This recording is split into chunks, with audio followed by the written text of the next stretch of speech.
Një gjykatës federal në Shtetet e Bashkuara vendosi që Departamenti për Efikasitet Qeveritar Dodge me gjas ka shkelur kushtetutin kur tentoi të mbyllë Agjencinë Amerikane për Zhvillim Ndërkombëtar, USAID, dhe e urdhëroi departamentin e udhëhequr nga Elon Musk të mos ndërmarrë asnjë veprim të mëtejshëm kundër kësaj agjencie.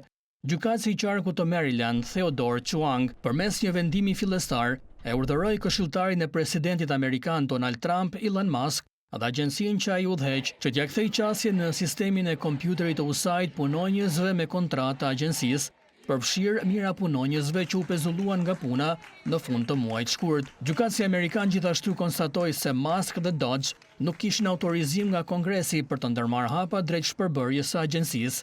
Ky vendim vjen pas padisë së ushtruar nga punonjësit dhe ish punonjësit e USAID-it, të cilët pretendojnë se Musk dhe departamenti Dodge nuk kishin autoritet për të mbyllur agjencinë e mandatuar nga Kongresi Amerikan. Vendimi i gjykatës u kritikua nga Shtëpia e Bardhë. Dyqtar të pabindur po minojnë vullnetin e popullit amerikan në përpjekjet e tyre për të penguar presidentin Trump të zbatojë agjendën e tij, tha zëdhënësja Anna Kelly.